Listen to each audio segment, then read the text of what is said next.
تو مجھے میرے وہاں ایک دوست ہیں مکرم سیفی صاحب، انہوں نے مجھے شہاب بھائی کا نمبر دیا، وہ نوجوان جو پیدل آ رہا ہے مکہ مکرمہ کے لیے جا رہا ہے کیرلا سے مکہ مکرمہ، تو میں نے ان کو فون کیا، تو وہ راستے میں تھے، تو ان کے ایک دوست نے فون اٹھایا، تو انہوں نے کہا نماز کا وقت ہے، کسی ہوٹل میں رکے ہوئے ہیں، تو میں نے انہیں دعوت دی کہ پنجاب سے گزریں، آپ کا ہر قدم کے اوپر انشاءاللہ تعالی استقبال ہوگا اس زمین کے اوپر، تو شاید آنے والے دنوں میں وہ ہم لوگوں کے درمیان سے گزریں گے۔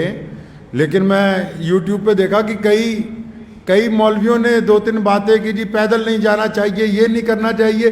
جو گھر سے مسجد تک نہیں جا سکتے وہ یہ بتا رہے ہیں کہ یہ نوجوان بیت اللہ تک جائے گا کہ نہیں جائے گا۔ مزے کی بات تو یہ ہے، جو اپنے گھر سے مسجد تک پیدل نہیں جا سکتے،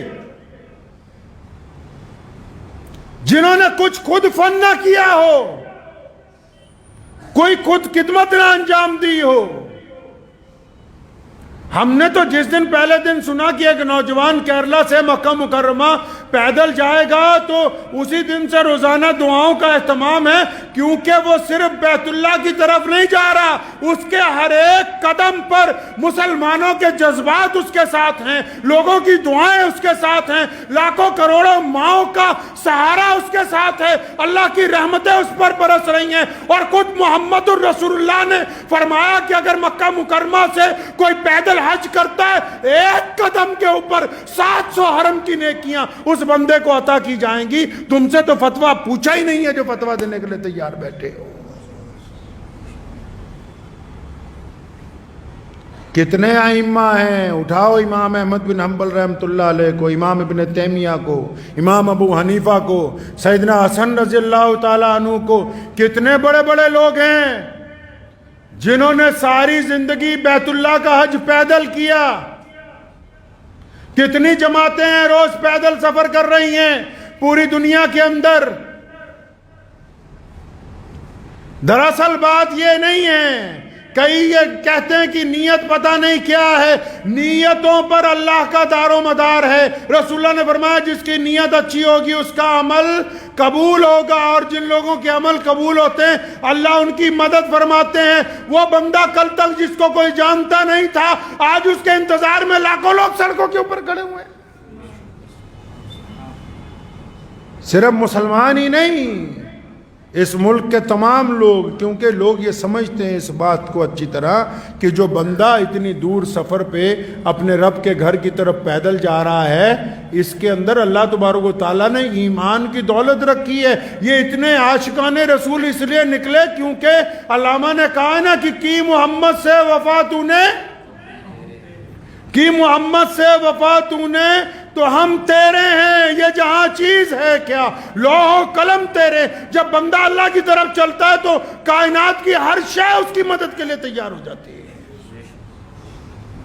مبارکباد دینے کی بجائے ایک دو لوگوں نے، ایک صاحب کی میں مختصر سی بات سن رہا تھا، تو وہ فرما رہے تھے کہ میں یہ فتویٰ دے رہا ہوں، میں یہ کر رہا ہوں، میں وہ کر رہا ہوں، تو مجھے بڑی حیرانی ہوئی۔ میں کہا اگر یہ واقعی بہت اچھا فتویٰ دینے والے ہیں، اگر ان میں واقعی اسلام کا درد ہے اور یہ اس بات کو سمجھتے ہیں کہ کون سا عمل اسلام میں نیا ہے کون سا پرانا ہے، اگر ان کے واقعی سینے کے اندر ایک دھڑکتا ہوا دل ہے، اگر واقعی ان کے اندر جذبات ہیں، اگر واقعی یہ کوئی زندہ دل مولوی ہے، اگر واقعی اس مفتی کے قلم میں بصیرت ہے، اس میں طاقت ہے، تو جب کسی کا گھر گرایا جاتا ہے اس وقت اس کا فتویٰ کیوں نہیں چلتا؟ جب کسی کو ناجائز قید میں ڈال دیا جاتا ہے اس وقت اس کی زبان کیوں نہیں کھلتی؟ یہ صرف مسلمانوں کو پریشان کرنے کے لیے، مسلمانوں کو تکلیف پہنچانے کے لیے ان کا قلم چلتا ہے۔ ہاں اگر ان کا قلم اس وقت چلا ہوتا تو آج اس قلم کے آگے ہم سر خمے تسلیم کر دیتے، لیکن پتہ یہ لگا کہ ان کو حسد کی بیماری لگ گئی، حسد کی بیماری لگ گئی۔ حسد کا کوئی علاج نہیں ہے دنیا میں۔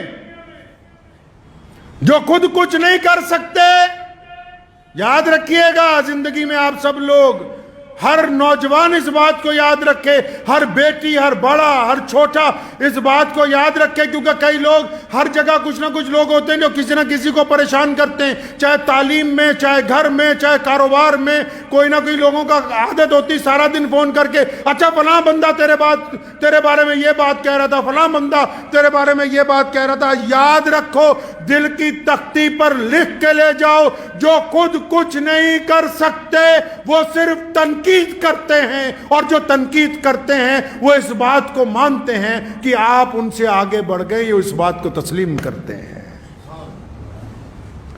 اس لیے شہاب بھائی کو کہنا چاہتا ہوں کہ اگر کوئی ایک دو لوگ تنقید بھی کر رہے ہیں تو انہوں نے مان لیا کہ تم ان سے افضل ہو۔ تنقید کرنے والے نے اس بات کو تسلیم کر لیا۔ ہر سال 1-2 حاجی پیدل پہنچتے ہیں، آپ کو پتہ ہے، لیکن یہ سرکاری مولوی تب نہیں بولے۔ اس سال جب انگلینڈ سے پیدل حج کرنے والا چلتا ہوا 6,500 کلومیٹر کے بعد مکہ پہنچا، وہاں کے حکمرانوں نے اس کا استقبال کیا، تب یہاں کا کوئی مولوی نہیں بولا۔ کیوں؟ کیونکہ وہاں سے چندہ لینے جانا ہے۔ پچھلے سال رشیا سے، کوہ قفقاز سے ہمارا ایک بہادر بھائی 13,500 کلومیٹر کا سفر کر کے بیت اللہ کے حج کے لیے پیدل گیا۔ یہ پہلی بار نہیں ایسا ہو رہا ہے۔ ابھی پوری دنیا کے سارے ملکوں میں سے ایک نوجوان اکیلا موٹر سائیکل کی سواری کر کے اس حج کے اندر شامل ہوا ہے۔ تو یہ جو اب پیدل جا رہا ہے، آپ کیا سمجھتے ہیں کہ اس کے پیدل چلنے سے صرف شہاب بھائی کا حج ہوگا؟ نہیں، جب وہ شہاب پیدل چلتا ہے تو لاکھوں دلوں کے اندر بیت اللہ کو دیکھنے کی تڑپ پیدا ہوتی ہے، اس کو ثواب اس کو نہیں ملے گا؟ جب پیدل چلتا ہے کروڑوں دعائیں ساتھ میں چلتی ہیں۔